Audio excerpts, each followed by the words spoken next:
Então, a obra que nós vamos ler e estudar nesse semestre é um clássico da filosofia contemporânea, que é o Tractatus Lógico-Filosóficos.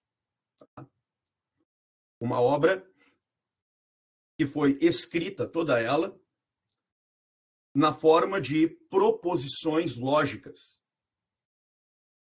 O que supõe dizer que, para o adequado entendimento desta obra, é necessário um esforço cognitivo bastante acentuado, em razão da complexidade que é presente no escopo deste livro.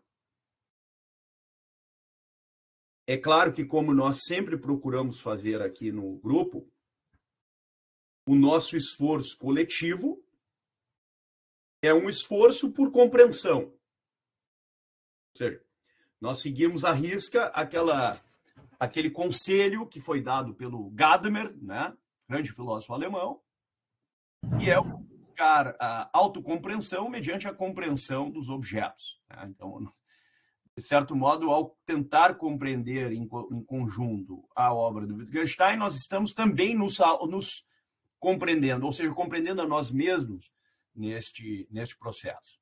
Né? E assim que o autor com o qual nós vamos lidar, portanto, é um dos patronos da filosofia analítica no século XX, juntamente com o Bertrand Russell, grande filósofo analítico e matemático com quem o Wittgenstein manteve uma relação bastante próxima, né? E também devemos tributar esta honra ao grande matemático e lógico que foi o Gottlob Frege. Né? Com essa tríade aí, Frege, Russell, Wittgenstein, pode ser vista como a tríade que dá início à filosofia analítica, né, da linguagem no século XX. Existem duas grandes matrizes filosóficas no século XX. Além, obviamente, de outras, mas eu me refiro aqui mais à filosofia especulativa do que à filosofia prática. Então, é nesse sentido que eu coloco o que vou colocar agora. Existem duas grandes escolas, digamos assim. Tá? A escola anglo-saxônica, que é exatamente o lugar onde se desenvolve a filosofia analítica, e, portanto, uma escola filosófica que toma a lógica e a matemática e as disciplinas ou ciências dedutivas como o seu escopo central, e essa escola se desenvolve amplamente no mundo anglo-saxônico, primeiro na Inglaterra e depois nos Estados Unidos. E uma outra matriz filosófica muito presente no século XX, que foi justamente o que nós vamos chamar aqui de filosofia continental, mas que ganhou grande notabilidade na Alemanha, especialmente. E nós podemos dizer que a filosofia continental contém ali uma variedade de escolas antecedentes que levaram a cabo, digamos, o que usualmente se chama de filosofia continental. Né? O idealismo, nas suas diferentes formas, o idealismo kantiano, o idealismo hegeliano, o idealismo absoluto de Fichte, o idealismo de Schelling, e etc., como também outras matrizes filosóficas que levaram a cabo, né, e tiveram como consequência justamente a filosofia continental, que é o caso da fenomenologia. Né? Primeiro com Edmund Husserl, depois com Heidegger e depois com outras vertentes alternativas da fenomenologia e do existencialismo, como é o caso, por exemplo, da filosofia de Jean-Paul Sartre e outros autores. Né? De modo que nós temos aqui, no século XX, uma espécie de caldeirão de matrizes filosóficas diversas entre si. Aonde está o nosso autor? Ele está na filosofia analítica, como eu já enunciei. E é importante considerar isso, que o Wittgenstein, Ludwig Wittgenstein, é um autor de duas fases. Tá? Uma primeira fase, que é acentuadamente marcada pelo rigor lógico analítico da sua abordagem filosófica. E aqui nós, obviamente, nos referimos à obra que nós vamos estudar, o Tratatus Lógico-Filosóficos. E uma segunda fase na qual o Wittgenstein parece que entra em maior sintonia com o mundo da praxis, o mundo dos significados, ou melhor dizendo, o mundo em que os signos constituem-se mediante regras que são usuais em uma comunidade humana. Conduzindo assim a uma forma, digamos, um pouco diversa de articular os signos e os significados, se compararmos com a primeira matriz filosófica, que é de uma matriz, digamos assim, acentuadamente lógico-analítica.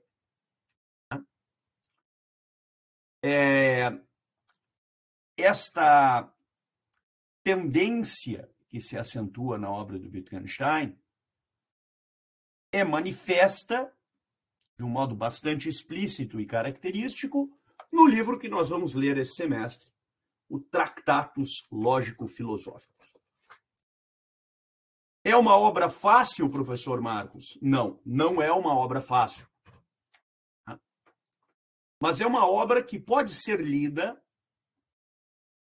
de um modo mais claro se nós tomarmos como base antecedente um conjunto de noções prévias que tornem o entendimento dessa obra um entendimento mais coeso e acessível. E é exatamente isto que eu pretendo fazer a partir deste momento. E, para tanto, eu separei um documento aqui, que eu compartilhei na tela, e que depois eu posso até mandar para vocês lá no grupo de WhatsApp. Tá? Vou mandar, a Isabel coloca aqui, teria como permitir baixar o documento. Eu mando depois, Bel, lá no grupo de WhatsApp do grupo, tá? No nosso grupo de pesquisa aqui. Eu até depois vou pedir quem está vindo pela primeira vez para me fornecer o WhatsApp, que daí eu vou inserir, tá, lá no grupo, e lá eu vou mandar toda a documentação. Lá nós vamos falar sobre tudo o que diz respeito aos nossos encontros aqui nas quartas, tá bem? Bem, o Wittgenstein parte de um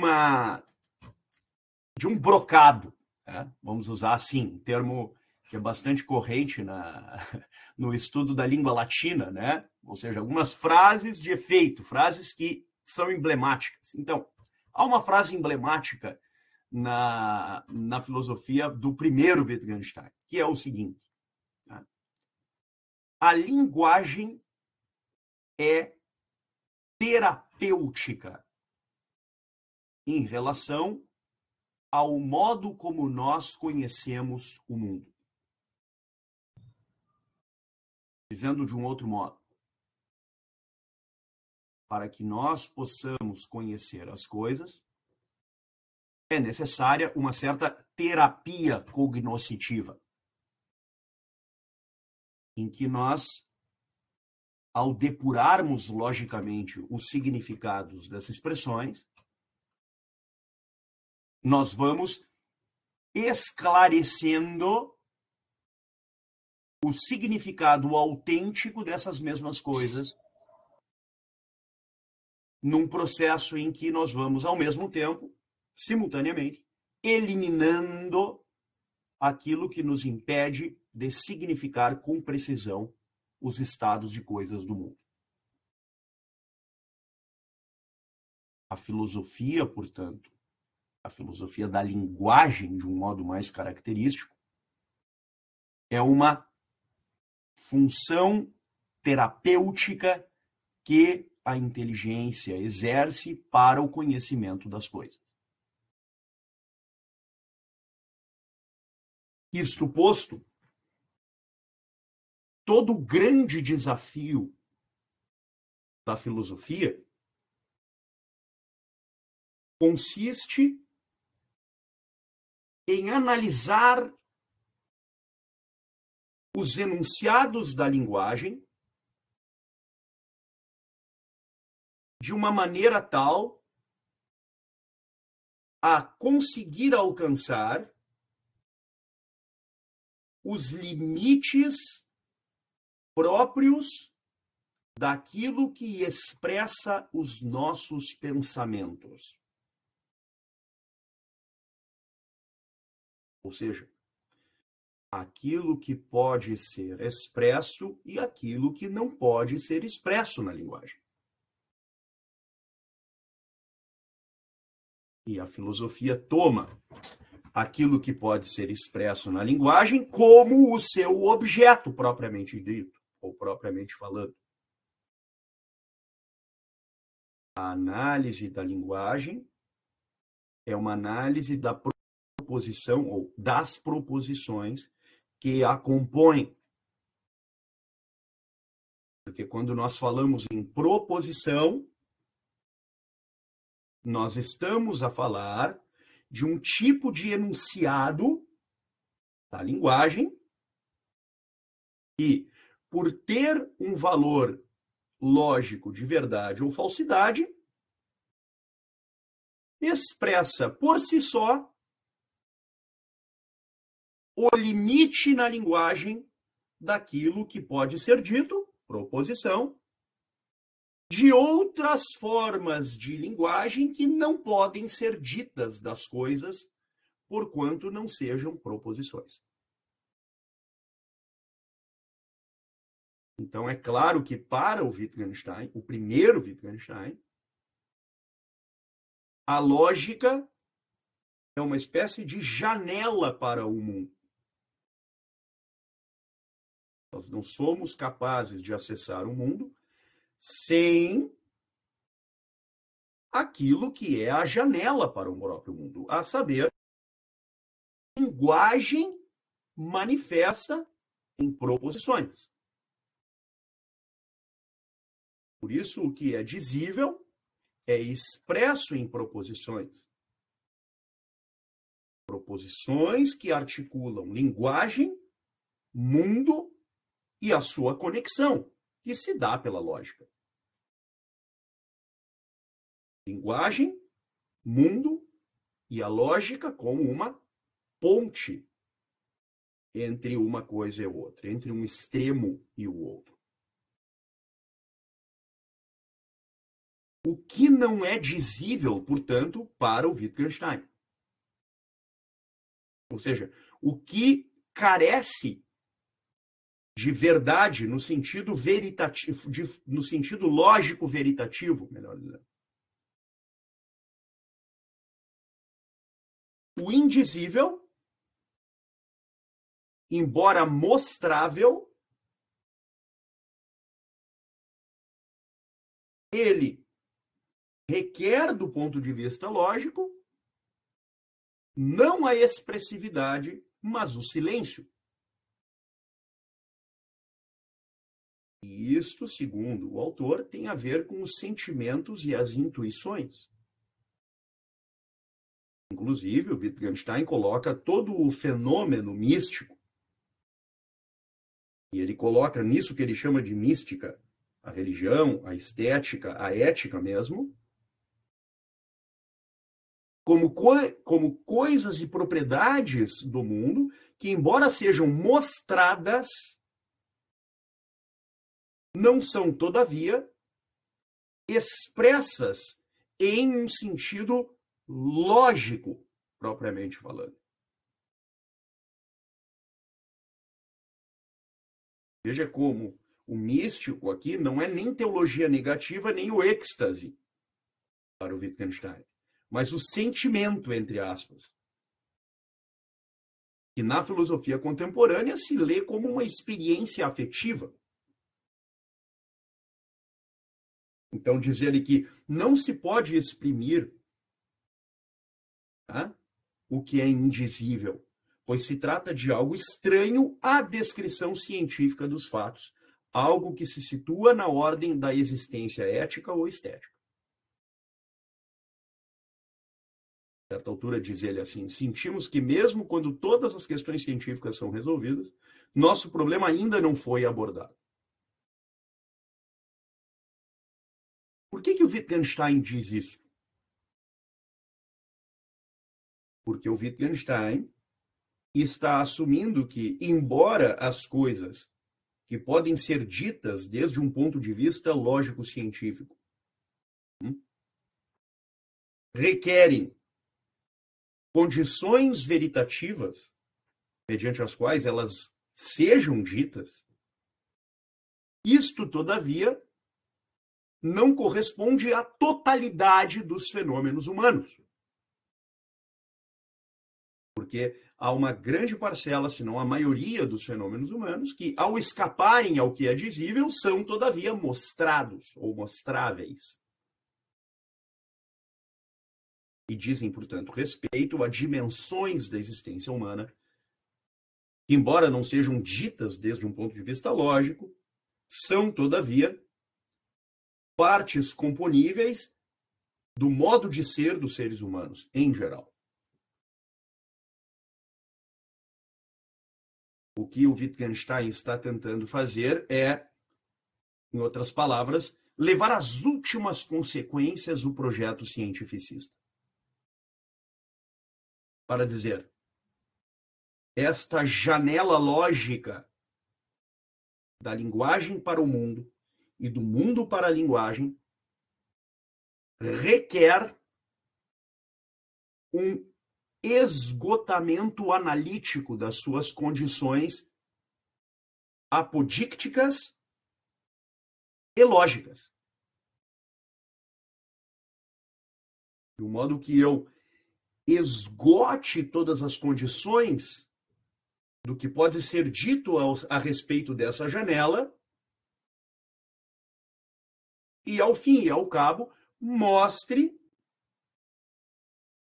que eu preciso supor uma distinção entre o modo como nós expressamos as coisas na ciência versus o modo como nós mostramos as coisas fora da ciência.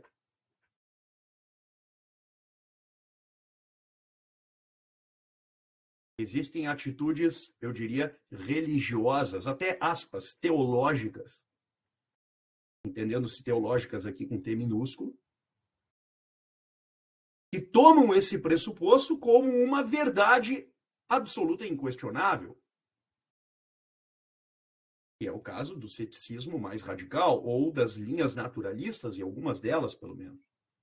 Ou de um cientificismo radical, que nos diz assim, nada que esteja fora da ciência merece qualquer lugar no âmbito das razões públicas. E, no mais das vezes, alguns dos que promovem ou postulam esta tendência reafirmam: isto é uma lição dos grandes filósofos do século XX, a saber, Russell e Wittgenstein. Todavia, uma das provas de que esta tese não é exatamente adequada ou não é exatamente correta, pelo menos do meu ponto de vista, é precisamente o fato de que o próprio Wittgenstein mudou de posição, assumindo uma posição muito mais aberta ao que, na sua primeira fase, ele próprio chamou de indizível. De modo que esta fronteira, esta demarcação entre o que dizível e o indizível, que pode ser vista como de fundamental relevância para o que é propriamente científico e o que não é científico, pode também ser visto como algo fundamentalmente importante para que se possa mostrar os limites do próprio cientificismo em relação à filosofia da ciência. Ou os limites do logicismo frente à filosofia da lógica.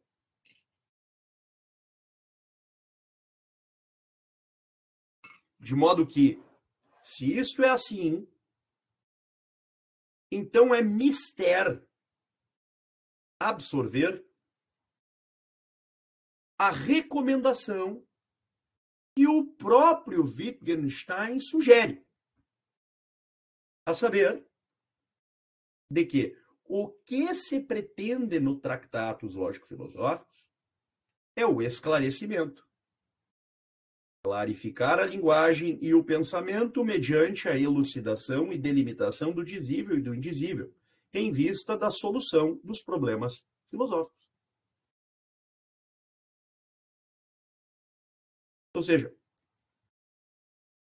a leitura do Tratatus Lógico-Filosóficos tem uma pretensão metodológica central, a de servir de método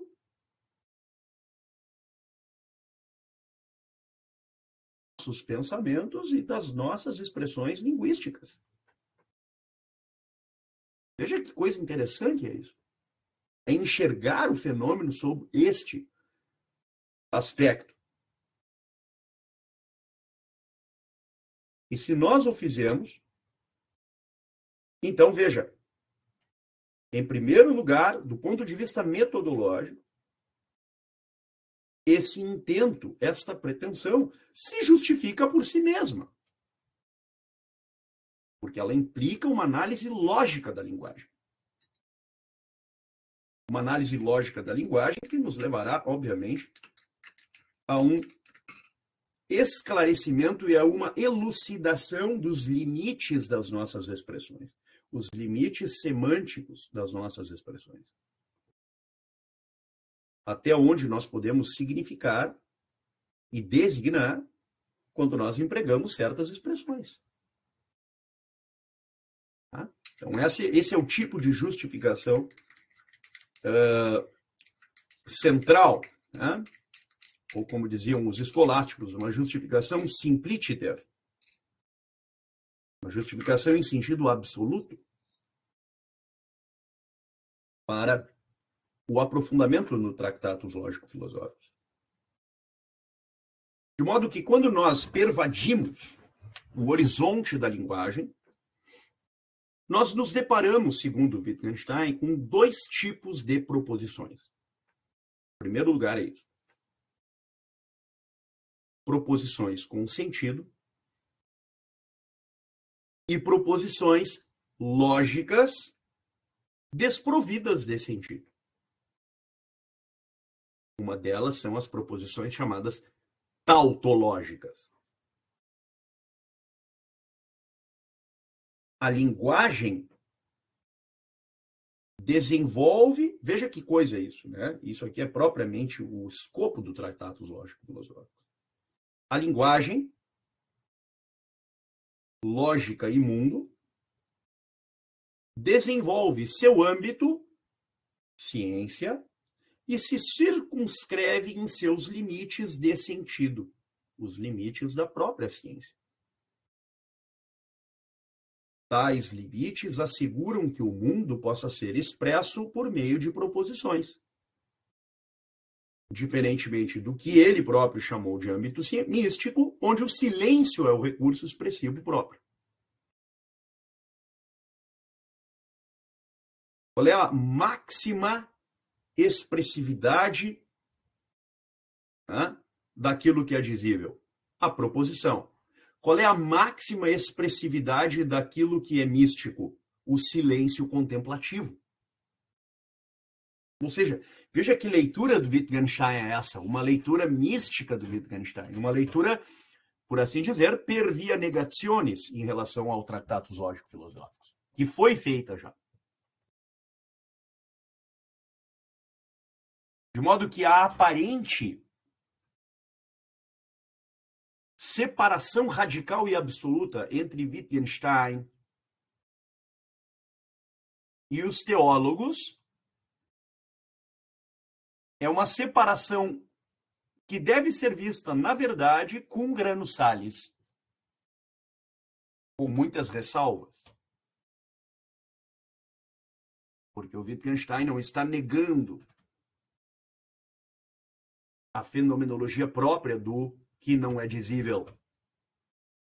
Ele está apenas dizendo que este âmbito da existência não se diz do mesmo modo daquilo que se deve dizer no âmbito das ciências.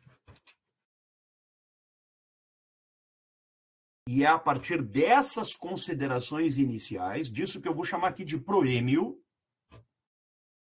que nós passamos a ter um certo roteiro de análise da obra que vamos estudar. E eu vou propor aqui esse roteiro. Esse é um handout que eu próprio fiz. Digamos assim, um briefing. Tá? Então, antes de mais nada, o núcleo originário do Tratatus Lógico-Filosóficos é a análise da proposição da linguagem, assim como a aplicação dos resultados dessa análise ao campo da linguagem científica. O que se entende por linguagem científica nesses termos? A lógica, a matemática e a ciência natural, ou as ciências naturais. De modo que a filosofia aqui desempenha a função de esclarecer e dar vazão à colocação das proposições dentro do âmbito lógico da linguagem. De novo, voltamos à estaca zero. O que pode ser dito e o que não pode ser dito. O que pode ser dito do que é próprio do mundo da experiência, ciências naturais, o que pode ser dito daquilo que corresponde à analiticidade das operações da razão, a matemática, e o que pode ser dito, em termos simbólicos, daquilo que os raciocínios fazem quando expressam conexões e combinações entre conceitos e termos. A lógica. Como nós vamos dizer todas essas coisas? Porque o próprio, o simples fato de dizê-las já apresenta inúmeras dificuldades, inúmeras complexidades. Veja que enunciar isto do ponto de partida já é algo em si mesmo complexo.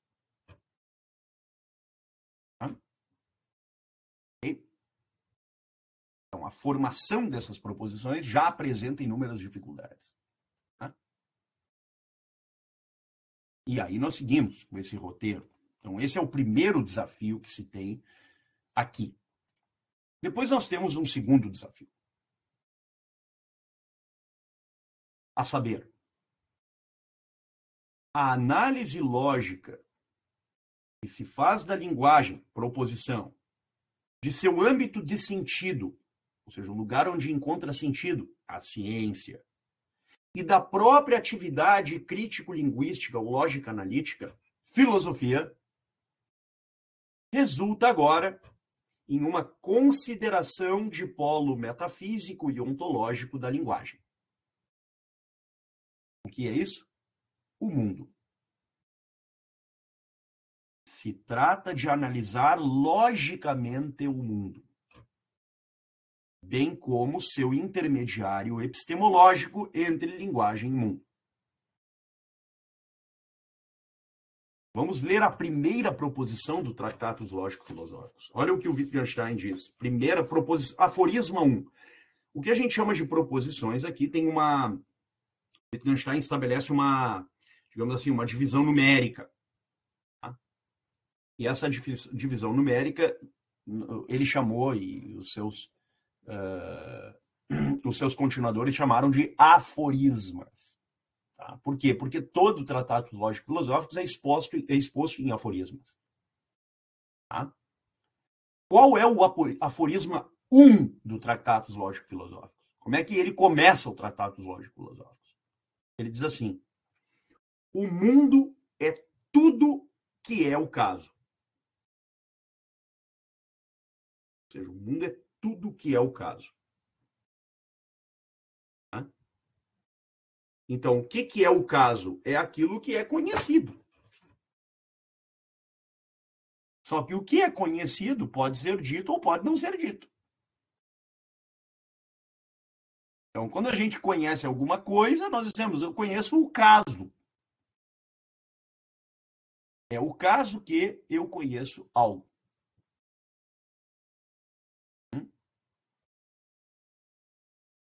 Mas como isto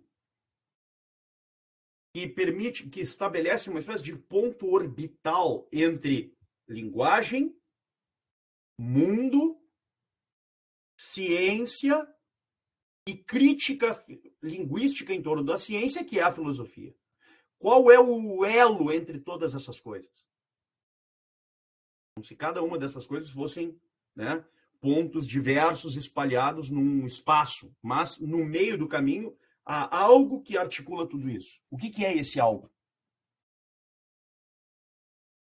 Esse algo é o que o Wittgenstein chama de figuração, ou figura. Então, o que é a figura? Uma expressão que é usada entre os comentaristas do Wittgenstein, é um inciso sobre o pensamento, que irá sacando como recurso analítico ao longo do percurso em momentos-chave de análise proposicional, assim como também o faz dentro de sua perspectiva geral sobre a atividade filosófica. Em outras palavras, é uma figura ou um retrato que o nosso intelecto produz acerca do que é o caso do mundo. Como se o objeto do conhecimento despontasse do nosso intelecto como uma figuração da coisa mesma. E esta figuração da coisa mesma é a única via de acesso que nós temos à coisa enquanto tal. Porque eu não sou capaz de botar a coisa física, empiricamente verificável na minha cabeça, então eu preciso colocar uma outra coisa ao modo de representação. O que é isso? É a figura. Que é de novo, algo que desponta, melhor dizendo, no pensamento e é um recurso analítico a partir do qual eu sou capaz de formar a proposição, enunciá-la, inseri-la em uma determinada ciência como expressiva de alguma coisa e, portanto, estabelecer sobre ela uma análise crítica filosófica, que busca aperfeiçoá-la para esclarecer a linguagem e aquilo que expressa a coisa que é manifesta a mim por figuração. De certo modo, é algo até semelhante ao modo como, na Idade Média e no Barroco, e no Renascimento também, alguns filósofos entendiam o processo complexo da chamada significação, chamada doutrina do signo e do significado, que hoje em dia a gente chamaria de semiótica, mas que lá nos séculos XVI e XVII e até antes, né? Se chamava de lógica terminística. Então, nesse complexo fenômeno que se apresenta ante nossos ojos, perante os nossos olhos, nós temos dois componentes importantes. Um que é lógico e outro que é metafísico-epistemológico. O lógico condiz com a proposição, linguagem, o sentido, ciência, e a atividade crítica de esclarecimento, filosofia. Isso compete à lógica. E, do outro lado, do âmbito metafísico epistemológico, a figura relativamente ao pensamento. Porque é ela que nos conecta ao mundo. Quer dizer, é a figura que nos faz chegar ao mundo e que faz ao mesmo tempo com que o mundo chegue a nós. Figuração é uma espécie de conexão limítrofe e decisiva, é o eixo orbital, o nó epistemológico, que articula pensamento e mundo. De modo que nós temos, então, dois âmbitos da linguagem, segundo Wittgenstein. O âmbito lógico e o âmbito metafísico ou epistemológico. No âmbito lógico, como eu falei, linguagem, ciência e filosofia, proposição, sentido e crítica. O que nós temos? Nós temos algo que começa no mais irredutível, que é a proposição, vai a um segundo ponto, um segundo lugar, que é proposição com ou sem sentido, e diz, somente as proposições com sentido podem pertencer a uma ciência. E daqui nós vamos para um terceiro lugar, ou terceira etapa, que é a filosofia, como o exercício crítico de esclarecimento dessas proposições. E também a combinação entre elas. Por isso que uma proposição pode ser com sentido, ciência, ou sem sentido. E aqui nós temos dois casos. A tautologia ou a contradição. Diz o Wittgenstein no aforisma 4.461. A proposição mostra o que diz. Algumas traduções trazem. A proposição mostra aquilo que diz.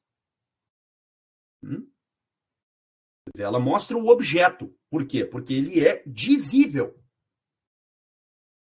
A tautologia e a contradição não dizem nada. E por isso são proposições sem sentido. Ou seja, elas não têm as proposições contraditórias ou as proposições tautológicas não são exatamente proposições, ainda que nós usemos isso de uma maneira, entre aspas, ficcional. Apenas para elucidar a questão. De modo que, o que é uma tautologia? Uma tautologia é um enunciado cujo valor de verdade permanece sempre o mesmo, inalterável em qualquer situação. E, portanto, ele possui uma forma lógica permanente para qualquer designador. A tautologia jamais será sujeita a qualquer falseamento, devido à sua estrutura lógica. Por exemplo, eu uso aqui um caso clássico da lógica proposicional, que é aqui a disjunção. Então, há ou não há. Essa proposição é verdadeira ou é falsa? Haverá alguma possibilidade em que há ou não há possa ser falsa? Não. Segundo as regras da lógica proposicional, ela sempre será uma proposição verdadeira. Por quê? Porque ela é uma disjunção. Então, a tautologia, nesse caso, não tem condições de verdade, pois ela é verdadeira incondicionalmente. Parece até estranho pensar assim. Quer dizer, ter condições de verdade, nesses termos, significaria que a proposição poderia ser verdadeira ou falsa. Significa que ela ou pode ser verdadeira ou pode ser falsa. Isso é uma proposição com sentido. E, portanto, que tem condição de verdade. A tautologia não tem condição de verdade, porque ela é verdadeira de um modo incondicionado, ela jamais poderá ser falsa.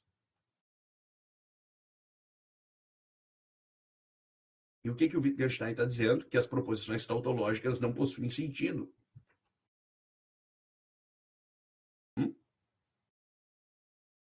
Ainda que seja discutível o seu cabimento em muitos sistemas científicos. Por exemplo, quando eu uso proposições tautológicas para complementar enunciados. Dentro, sei lá, da filosofia da álgebra, por exemplo, ou da filosofia da aritmética, da filosofia da matemática como um todo. E a contradição complementa o Wittgenstein sob nenhuma condição. Porque a contradição será, ao contrário da tautologia, sempre será falsa. Em qualquer caso, em qualquer situação. Vamos ver aqui um outro exemplo da lógica proposicional.